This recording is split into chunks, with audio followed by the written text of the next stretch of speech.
Hello friends, welcome in Study with Praveen YouTube channel. Ration card ધારકો માટે જાન્યુઆરી 2025માં એટલે કે આ વર્ષમાં 5 મોટા ફેરફાર થયા છે. તો શું છે આ 5 મોટા ફેરફાર તેના વિશે આ વિડીયોમાં આપણે વાત કરવાની છે. તે પહેલાં જો તમે મારી ચેનલને સબસ્ક્રાઇબ ના કરી હોય તો જલ્દીથી સબસ્ક્રાઇબ કરી દો. તો ચાલો જલ્દીથી જાણીએ કે રેશન કાર્ડ ધારકો માટેના 5 મોટા ફેરફાર કયા છે.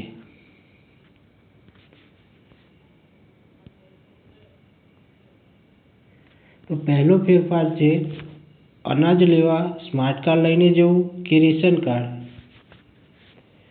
તો મિત્રો, સરકાર દ્વારા પણ કોઈ પણ પરિપત્ર આપવામાં આવ્યો નથી કે જાન્યુઆરી 2025થી તમે સ્માર્ટ કાર્ડ વડે જથ્થો ઉપાડી શકશો. તમે ઘણા વિડીયો જોયા હશે જેમાં એવી માહિતી આપવામાં આવી છે કે જાન્યુઆરી મહિનાથી તમને રેશન કાર્ડની દુકાનમાં સ્માર્ટ કાર્ડ વડે અનાજ આપવામાં આવશે. તો હાલ એવી કોઈ માહિતી નથી કે જેથી તમે સ્માર્ટ કાર્ડ વડે અનાજ લઈ શકો. તમે તમારું જૂનું રેશન કાર્ડ લઈને જ દુકાને જવાનું છે, કારણ કે હાલમાં એવી કોઈ પદ્ધતિ અમલમાં નથી. બીજી અપડેટની વાત કરીએ તો અનાજ સાથે મળશે 1000 રૂપિયાની સહાય. તો મિત્રો, જાન્યુઆરી 2025થી ભારત સરકાર દ્વારા રેશન કાર્ડ ધારકોને રાશનની સાથે રૂપિયા 1000 પણ આપવામાં આવશે. 2028 સુધી કેન્દ્ર સરકાર દ્વારા દર મહિને NFSA, APL અને BPL કાર્ડ ધારકોને 5 કિલો અને અંત્યોદય કાર્ડ ધારકોને 35 કિલો મફત રાશન આપવામાં આવનાર છે. તો આ સાથે લાભાર્થી પરિવારના બેંક ખાતામાં 1000 રૂપિયા પણ જમા કરવામાં આવશે. હકીકતમાં સરકારની આ પહેલ ગરીબ પરિવારોને તેમની રોજિંદી જરૂરિયાતો પૂરી કરવામાં મદદ કરશે. જો કે સરકારે આ માટે કેટલાક પાત્રતા માપદંડો નક્કી કર્યા છે. દરેકને આ લાભ મળશે નહીં. માત્ર અંત્યોદય એટલે કે AAY કાર્ડ ધારકોને જ સામેલ કરવાની માહિતી છે. 1000 રૂપિયા એવા પરિવારોને આપવામાં આવશે જેમાં કમાનાર કોઈ નથી અથવા તેમની વાર્ષિક આવક 1 લાખથી ઓછી છે. જો કે અત્યાર સુધી અટકળો જ લગાવવામાં આવી રહી છે. સત્તાવાર રીતે આવી કોઈ જાહેરાત કરવામાં આવી નથી. ત્રીજી અપડેટની વાત કરીએ તો અનાજ પેકિંગમાં મળશે કે છૂટું.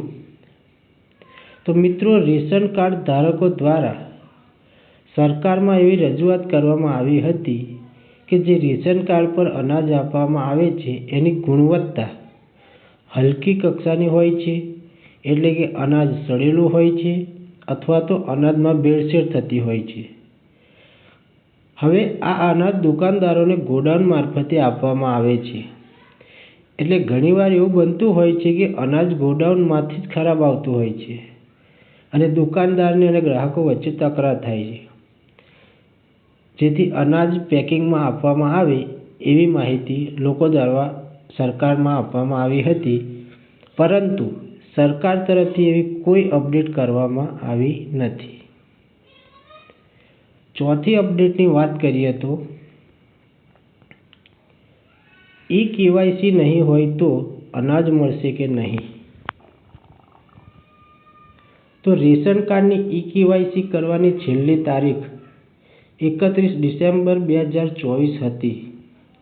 છતાં પણ સરકાર દ્વારા આદેશ આપવામાં આવ્યો હતો કે જેમણે KYC નથી કરી તેમને પણ ડિસેમ્બર મહિનામાં અનાજ આપવામાં આવશે. અનાજમાં કોઈ પણ પ્રકારનો કાપ મૂકવામાં આવશે નહીં. પૂરેપૂરું અનાજ આપવામાં આવશે. હાલ સરકાર દ્વારા KYCની છેલ્લી તારીખ આપવામાં આવી નથી, એટલે કે હજુ પણ તમે રેશન કાર્ડમાં KYC કરી શકો છો. તો મિત્રો, રેશન કાર્ડમાં KYC કરવું ફરજિયાત છે, કારણ કે રેશન કાર્ડ સાથે ઘણી બધી યોજનાઓને લિંક કરવાની માહિતી મળેલી છે. જેથી રેશન કાર્ડમાં E-KYC હશે તો તમે દરેક યોજનાનો લાભ સરળતાથી લઈ શકશો.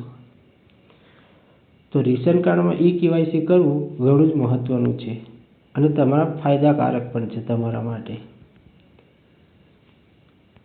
નેક્સ્ટ અપડેટની વાત કરીએ તો જાન્યુઆરી 2025માં મળવાપાત્ર જથ્થો. તો અંત્યોદય કાર્ડ ધારકોને મળવાપાત્ર જથ્થો તો ઘઉં 20 કિલો કાર્ડ દીઠ વિનામૂલ્યે મળશે. ચોખા 15 કિલો કાર્ડ દીઠ વિનામૂલ્યે મળશે. ખાંડ વ્યક્તિ દીઠ 350 ગ્રામ મળશે, જેની કિંમત 1 કિલોના 15 રૂપિયા છે. હવે વાત કરીએ NFSA, APL અને BPL કાર્ડ ધારકો માટે મળવાપાત્ર જથ્થો. તો ઘઉં 3 કિલો વ્યક્તિ દીઠ વિનામૂલ્યે મળશે. ચોખા 2 કિલો વિનામૂલ્યે મળશે, તે પણ વ્યક્તિ દીઠ. ખાંડ ફક્ત BPL કાર્ડ ધારકોને મળશે 350 ગ્રામ વ્યક્તિ દીઠ, જેની કિંમત છે 1 કિલોના 22 રૂપિયા. અને મીઠું દરેકે દરેક રેશન કાર્ડ ધારકોને મળશે, જેના 1 કિલોનો ભાવ છે 1 રૂપિયો. તો મિત્રો, આ હતી રેશન કાર્ડ ધારકો માટેની ઇમ્પોર્ટન્ટ અપડેટ. નેક્સ્ટ વિડીયોમાં ફરીથી મળીશું. જય હિન્દ.